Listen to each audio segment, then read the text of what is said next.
I have the pleasure of two D9 natives on the Rhodes Pod, What's a Skinny podcast.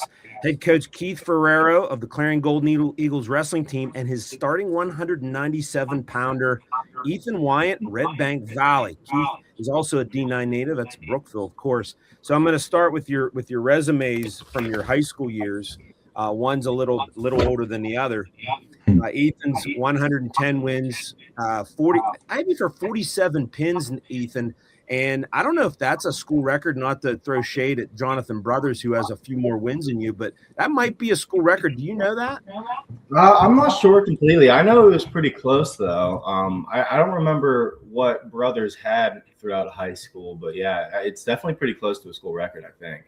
Okay, state champion Jonathan Brothers. We got to anytime you talk about a wrestler, you got to mention if they won a state title. So credit to him.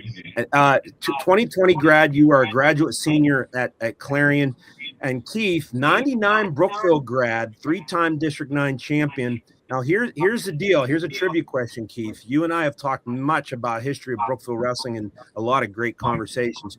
You have 88 career wins. Who are you tied with for 35th all time in school history? Oh, that's not my area. I'd have to phone a friend and get Ben Fiskus on here to answer that question. Here's a hint. Here's a hint. He's an active college wrestler. Oh. Nationally ranked. Whitehill? No. Big Nathan Daddy. Taylor. Nathan Taylor. All right. Well, hey, I'm in good company then. That is really good company. I happened to look that up. We'll give Ben Fiskus a credit on those numbers, as usual, with anything statistically with Brookville Wrestling. Hey, good to have both you guys on. You're coming off a big win against Buffalo, your first dual meet win of the year. It was at home last Friday, 21-16. And Keith, it's good to win your home opener. You guys were down 16-9 with 3 left. What were you looking at there? Because you knew you had to be pretty much perfect, and you were. And then obviously you can bring Ethan into the situation here. Those last 3 weights. What was going on there at that point?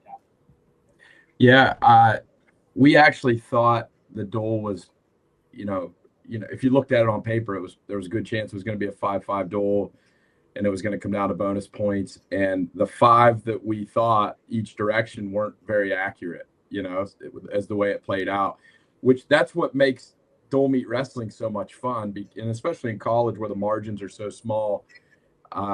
We got wins where we didn't expect them, and we got some losses that we didn't expect. But it ended up working out, and the guys who got those 5 wins got the bonus points we needed. And then going into 84, I was not feeling great, I'll admit, because at 84 we had lost that same matchup at the Clarion Open. So basically, to even be in contention for the win, we had to have an upset right there, right out of the gates. And then we had 2 tough matches at 97 and heavy that I wasn't sure about. So we had to win 3 straight. And Gotzik just wrestled outstanding at 84 and revenged a loss that he had earlier in the year.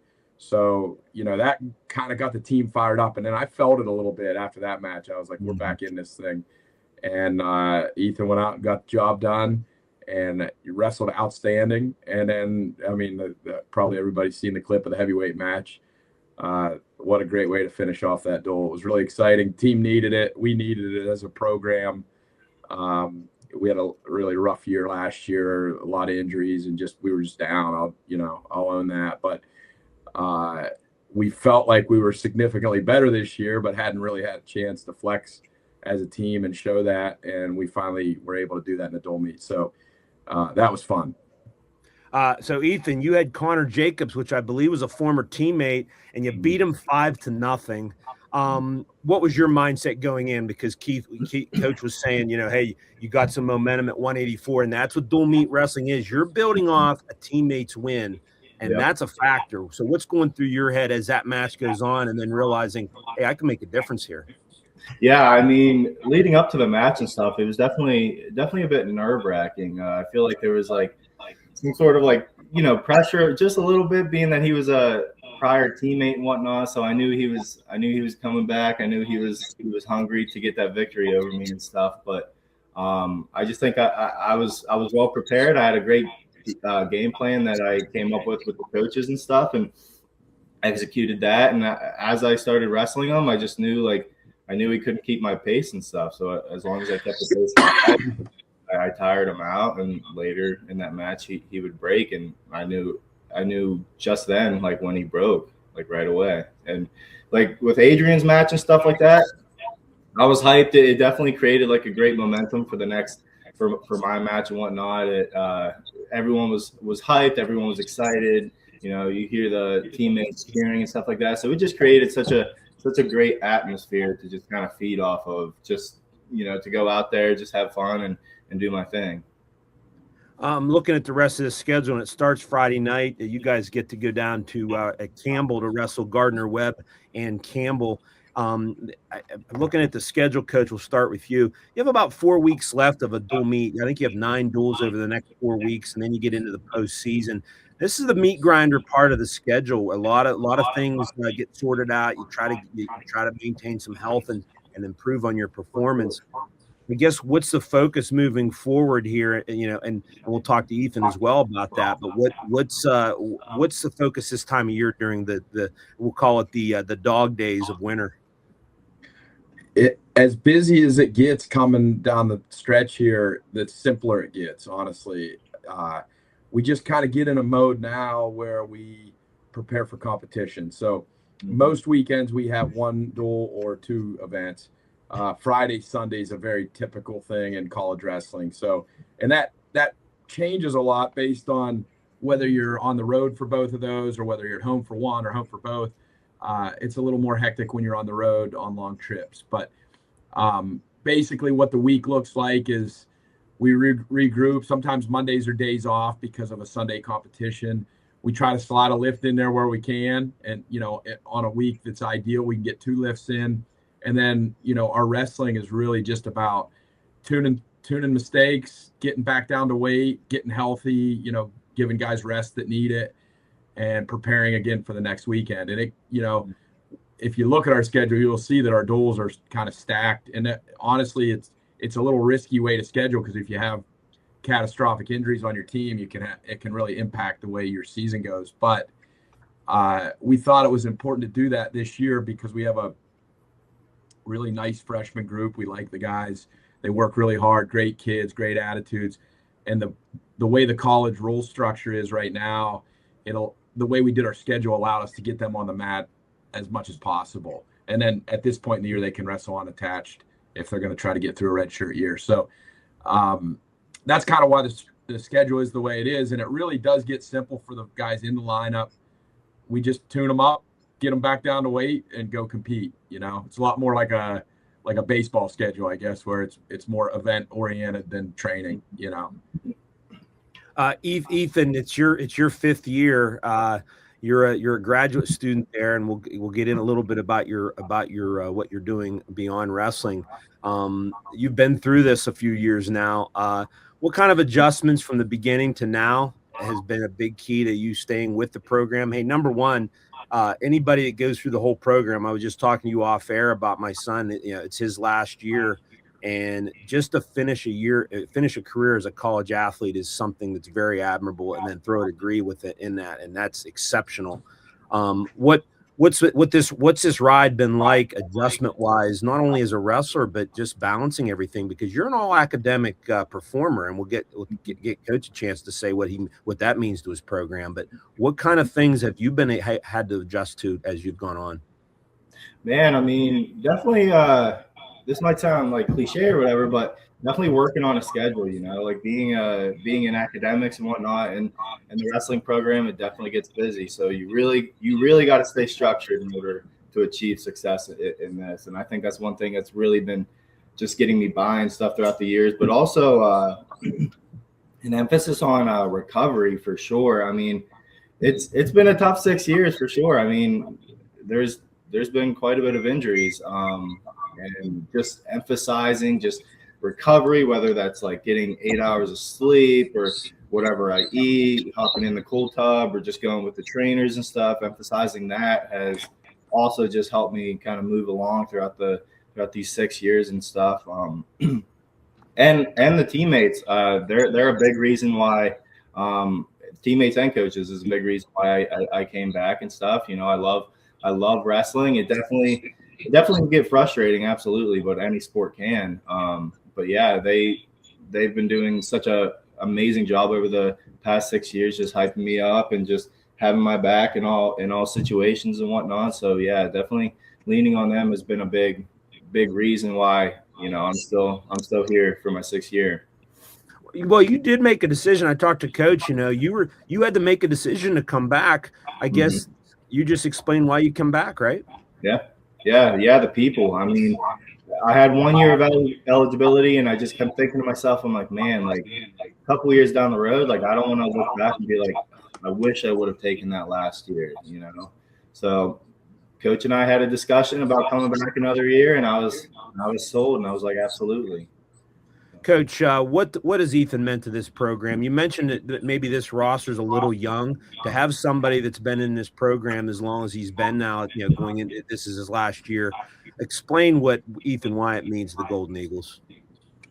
Yeah, I'm glad you asked that question because, you know, on the heels of a win where his win was critical for the Dole, it sounds like Ethan's in a position of utility, but it's a lot bigger deal to me than that. And that's honestly not really that high on the priority list when we tried to convince him to come back to the team another year, a year ago, because we needed his leadership, honestly. And, you know, a lot of what becoming better looks like at the college level is just being a pro, you know, being where you're supposed to be on time, doing it for the right reasons, doing it the right way, and being respectful and taking care of the things in front of you that need taken care of.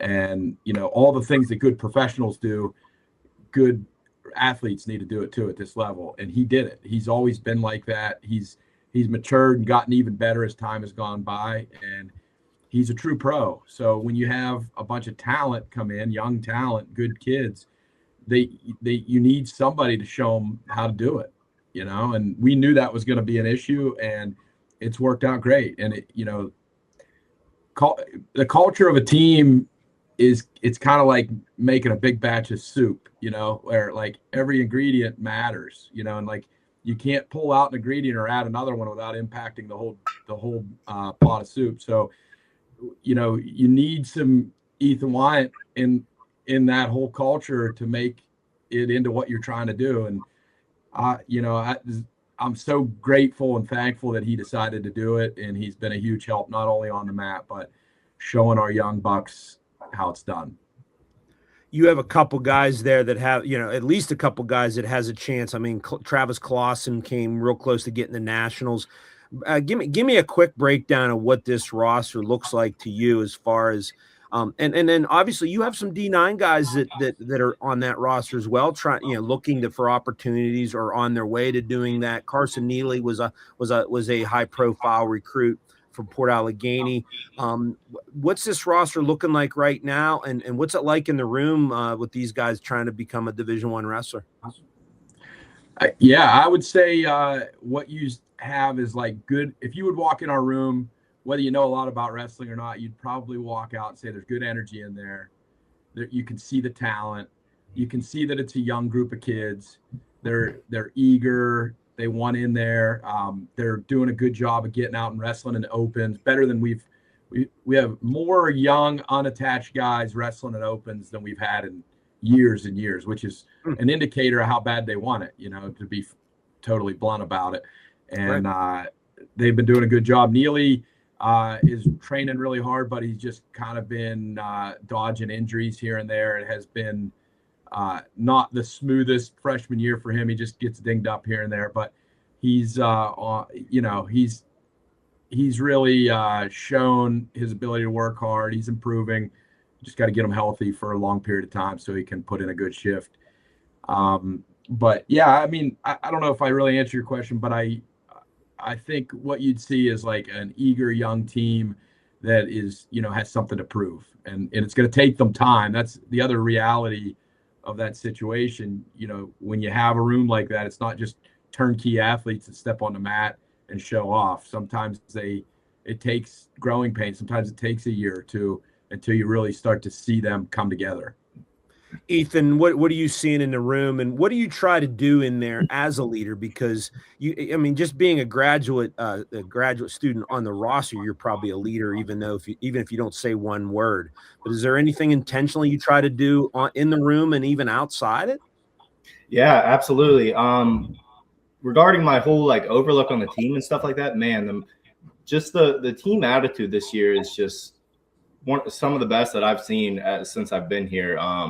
We have a lot of young guys, young studs that have come in, and man, they keep the energy high. And last year, like I feel towards the end of the year, our team morale was kind of dipping a little bit, and you can feel it in the room. It kind of weighed everyone else down. But this year, man, like it's quite the opposite. You have all these young guys and just people that want to be there, you know, and the team just activity and just hype and stuff is real present in that room. And you know, regarding me being a leader, I always like to say that I'm a silent leader.